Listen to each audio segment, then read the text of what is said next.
What's up, people? Welcome back to the Science of Flipping podcast. I am your host, Justin Colby, and we are in part 2 of the Brett Buras extravaganza.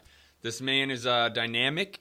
Obviously, we got a lot of feedback from part 1 that his mindset is right, and he's been able to get to a place where a lot of you want to be. So, as I mentioned, I wanted to bring him back so that we can talk tactics and strategy about what he's done in his business in Florida, to be, north of a $400,000 earner in the first 10 months. I mean, everyone wants to know what Brett's doing. So with that said, if this happens to be your first episode, if you happen to click on this first because you're on iTunes and it's the top episode, all good.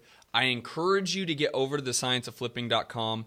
I have a lot of free, cool stuff there. For those of you who are curious about possibly working with me and my team in coaching, there's an application on the site. Possibly you heard part 1 with Brett talking about the masterminds. If you're looking to get accepted or apply to a mastermind, there's a free application. Also, I give away my book for absolutely free. It's called The Science of Flipping. It's not just an ebook. This is the same book I sell on Amazon every day for $15. Download it for free and get as much information as possible so that you can go out and attack this business the same way Brett has done.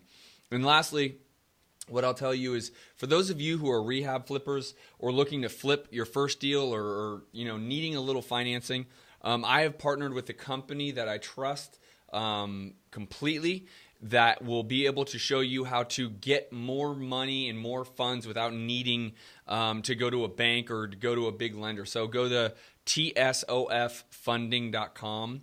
That's tsoffunding.com. If you're looking to raise capital, you can use this money for anything. Marketing, rehabs, it doesn't matter. So tsoffunding.com. Go there if you need money for rehabs or whatnot. With all that said, now all the paperwork's out of the way and we handled all the housekeeping. Brett, man, I think episode 1 was incredible. I know we've gotten some good feedback about your ability to have the right mindset, but I know now that people want to know, what the hell did you do to get into the game after being fired to say, I'm all in and I'm going to go out there and make this happen? Let's talk strategy. Let's talk real tactics, right? Let's not talk concepts. Let's dive in. What did you do? What was your first couple things you did? What marketing strategies? Let's go from there. Yeah, so we just started with direct mail. I took the most common of common little yellow postcards that I think a lot of people use. Hello, my name is Brett and I want to buy your house. And we matched that up with some lists. So the list we started with was really just high age, high equity, right out of the smart system. And we started mailing. That was really December of 2016. So 10 months ago, whenever that was. How many mail pieces did you send out? We sent out about 3,000. And you used the Find Motivated Sellers #1 letter, I'm assuming? No, it was the postcard. I'm sorry. It was a postcard. And I just really copied what my friend was doing in New Orleans and took his name, put my name on. Yeah. But because I was praying that this business did not require like massive levels of creativity and marketing. I'd been down that road. Yeah. Some very large companies in this country, and it's just very taxing. I'm pretty good at it, but it just wears you out. So I can tell you that zero creativity on the actual mail piece, zero creativity initially on list building. Yep. Just used what was available to us in the REWW smart system and started mailing. Yeah. We did about 3,000 pieces the first month. We got a few calls. Nothing happened. I don't think I went on one appointment, and I didn't do a single deal. Okay. January, I got nervous, and I did more mail. So some people get nervous and do less mail. Makes no sense to me. If you want to make this work, how's less mail going to make it work? So totally, right. I got nervous, put it on a credit card, did more mail. Phone rang. Went on a couple of appointments. I had this, I call her the cat lady. Her cat climbed all over me the whole time I was there, and I was wigged out by it. Sure. Didn't get a deal done in January. February comes. Same amount of mail I did in January. The nervous level is higher because Anxiety I'm higher. literally running out of money. Yeah. And so phone starts ringing. Guy calls me. He lives in Texas. He's got this little house over here in Florida. He inherited it 10 years ago. I go drive by it. It's a little house. It's like 700 square feet. Yeah. I call him back, and he keeps saying something to me. And here's a tip. He keeps saying, I think it's a teardown. I didn't tell him it wasn't a teardown. Sure. I just said, okay. If it's a teardown, then I can only afford to pay you land value. So he says, what's land value? I said, well, land value is about $7,000. He said, well, I could never sell it to you for $7,000. And I said, okay, I need to get on the inside. He says, well, I don't live there. So I asked him if he'll mail me a key. We never met before. So will you mail me the key? And at first he's like, I don't know. And I said, well, let's think this through for a minute. What could possibly go wrong? Like, nobody's lived in that house in 10 years. It's a wreck. What am I going to do? Right. It's like, well, that's a pretty good point. So he mails me the key. So he mails me the key. I go open the door. Door had never been open. Door hadn't been open in 10 years. Ooh. I didn't know what I was going to find. Right. Right. So I walk through it and I'm like, all right, it's kind of bad, but it's not as bad as I thought. Call the guy back and he says, least I'll take is 20. I say, I can't do 20. I'll do 15. He says, okay. Emailing the contract. He signs it, scans it back. I sold it 5 days later for $25,000. Boom, dude. So Boom. Here's what's cool. February, I think we did 2 or 3 deals. So Justin, when you and I first met in that first boardroom, Yeah. I hadn't done a deal yet. Right. I remember. I'd sent a lot of mail, but I hadn't done a deal.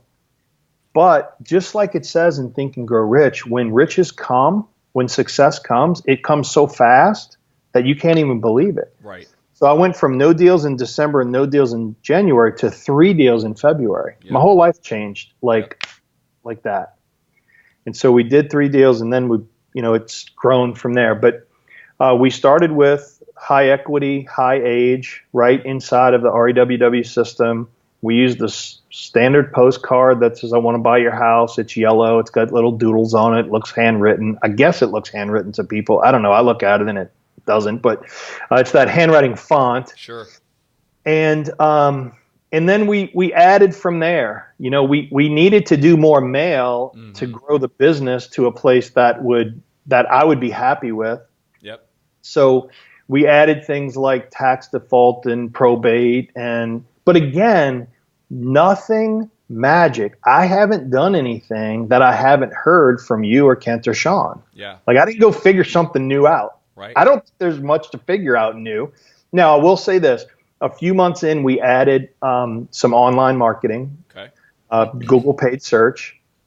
And I'll tell you that we close deals every month because of Google paid search. We're spending between the management of that account and the media buying, the AdWord buying, we spend about $4,000 a month. Okay. But I close deals. My cost per deal from online is under $2,000. Got it. It's great. And so Scott Oots. He's closer to $8,000 cost per deal online. Right. So you're crushing it. So where do you get these lists? The tax lien list you said you pulled. The other lists besides Find Motivated Sellers. What other lists did you attack? We use Rebo Gateway. Okay. And we use Successors Data. Got it.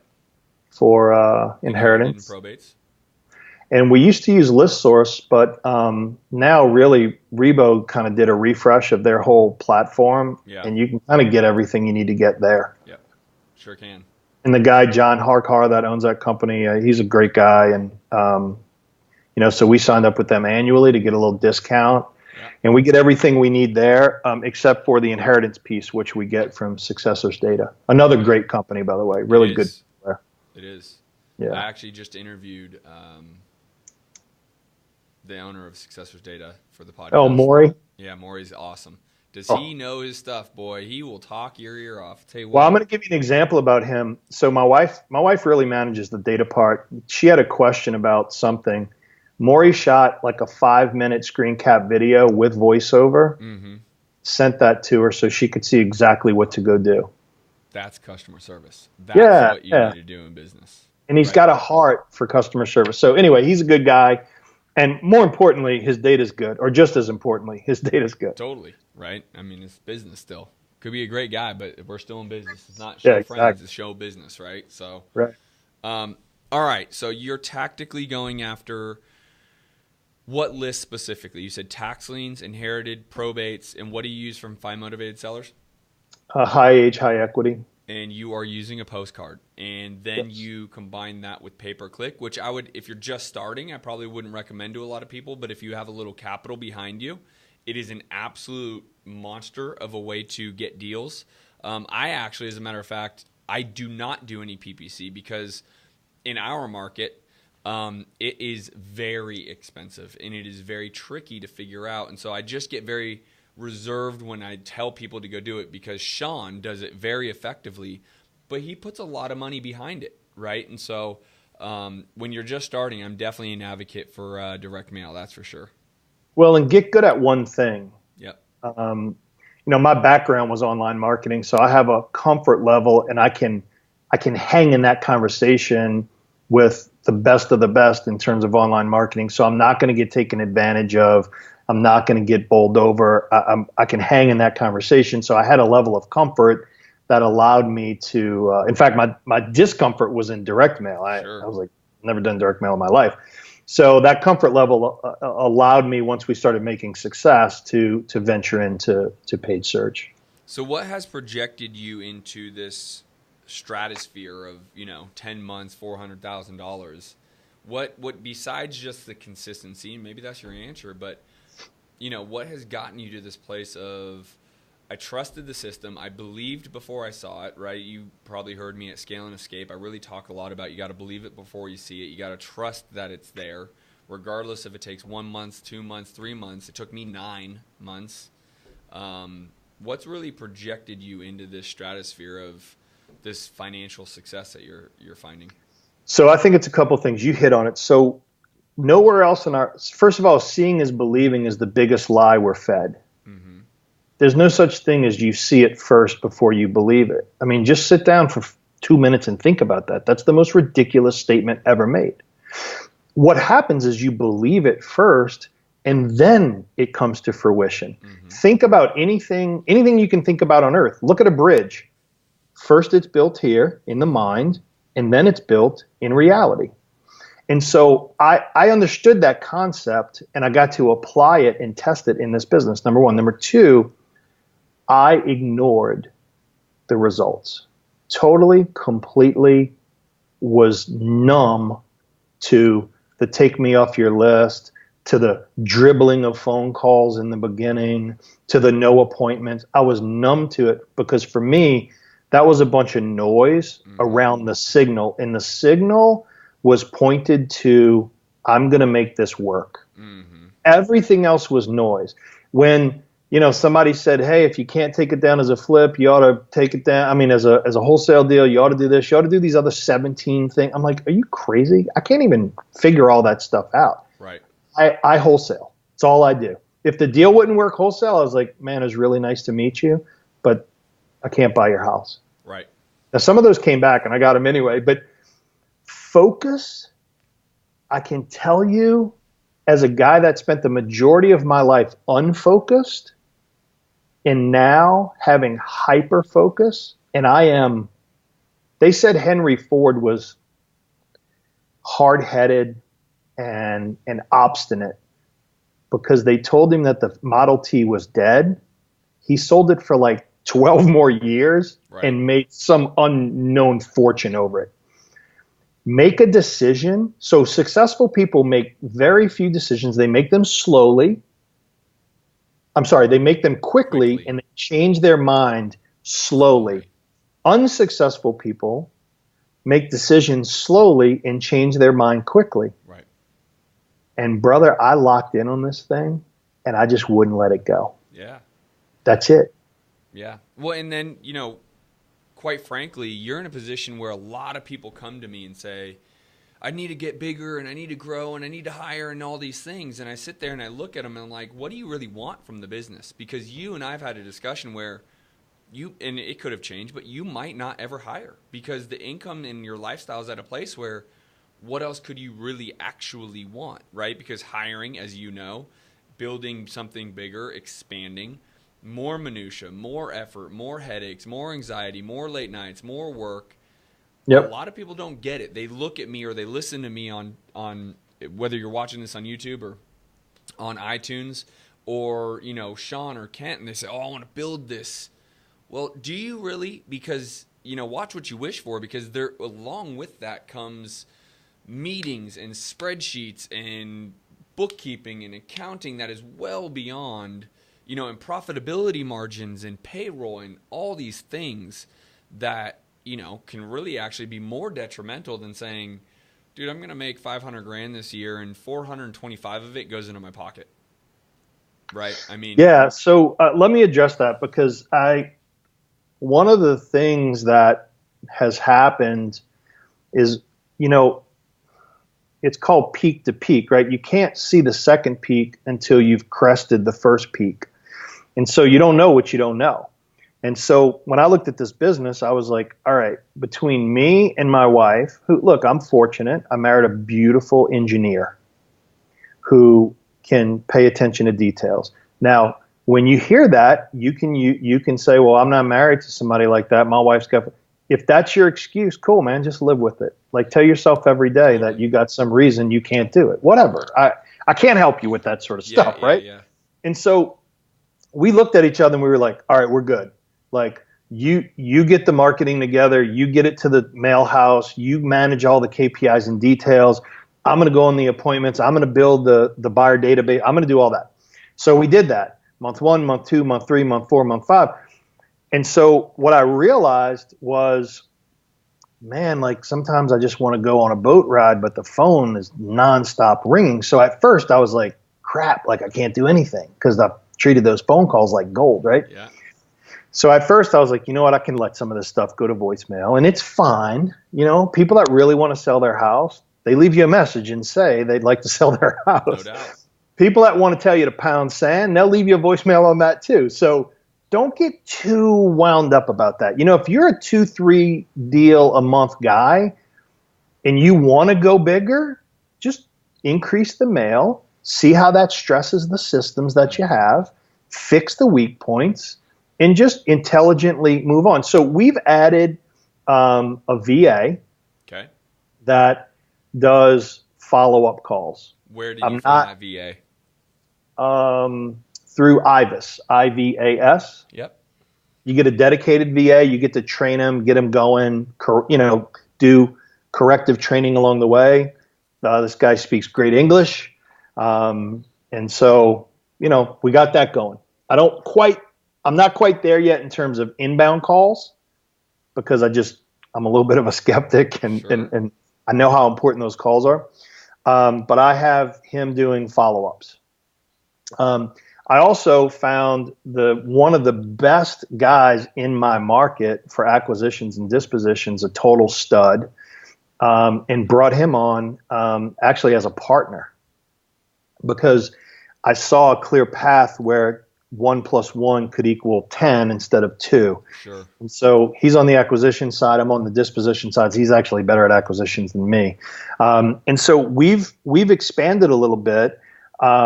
But again, I have my vision for this business in sight, and I have to test every decision I make against what do I really want out of this and where am I going?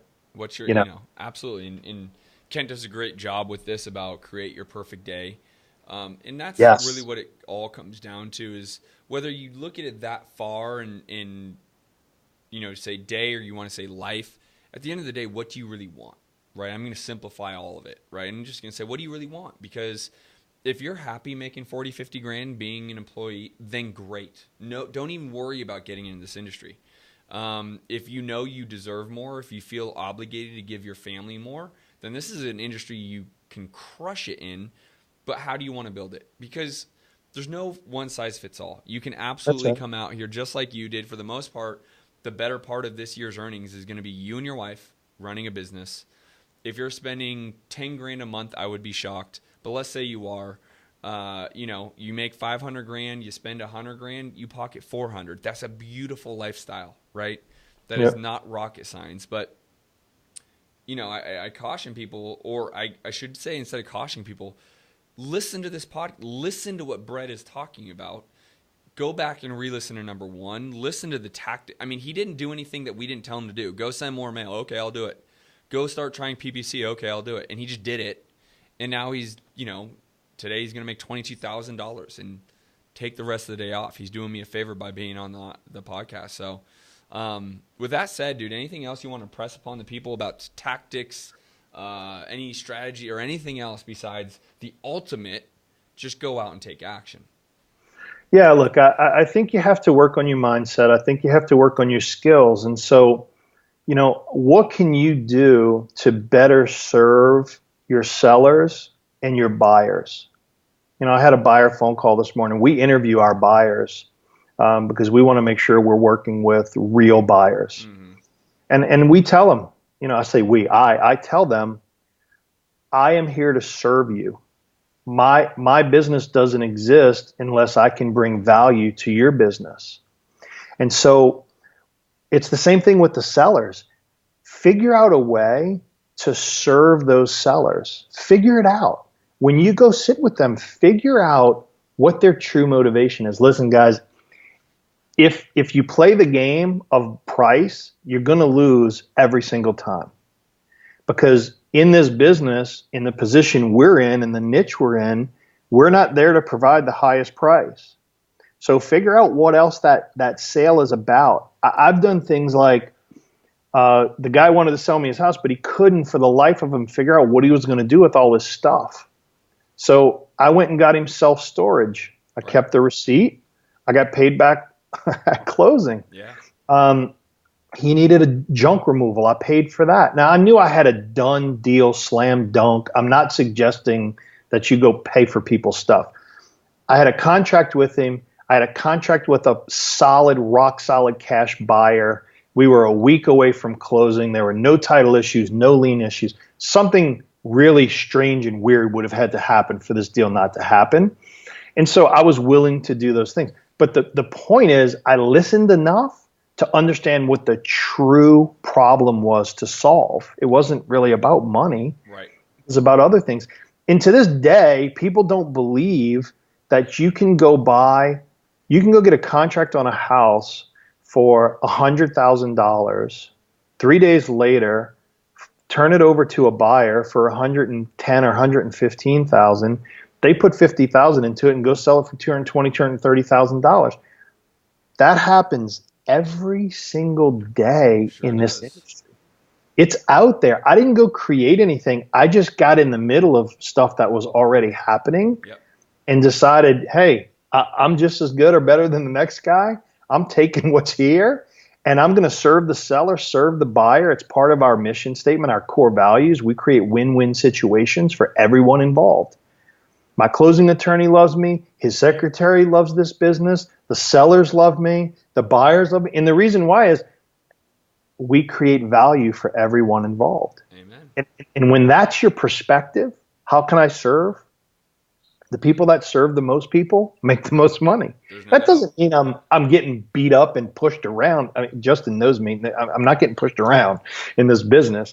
I've sat in the boardrooms of some of the biggest companies in this country and held my own. So clearly, Fred and Ethel Merriweather, who need to sell their house, aren't exactly pushing me around. Sure. But I am open to hearing what their concerns are and what their problems are. And I am very open-minded about how to solve them. And I think that will help a lot of people if they don't see this purely as a financial transaction, but they see it as I'm here to solve a problem. I think that's a big piece of it. It's a huge piece, and we couldn't have ended on a better note because that's really what it is. Be an answer for all the issues, not just one. You're going to get the deal every time, even in sales, right? Even aside from real estate. Answer all of their issues. If you're selling something, you'll get the deal done. So, Dude, I appreciate you. We did 2 of these. You rocked it. You knocked it out. I thank you so much for giving to the science flipping world. And I look forward to seeing you here in Scottsdale here in November, right? Yeah, we'll be there. It's my 19th wedding anniversary, so I'm bringing my wife, and we're going to stay a few extra days. And Justin, I just want to say this. I am very grateful and appreciative for how you give back to this industry. I appreciate the invite to do this, and I absolutely look forward to seeing you in November. Appreciate it, brother. Okay, man. Take care. Peace. Peace.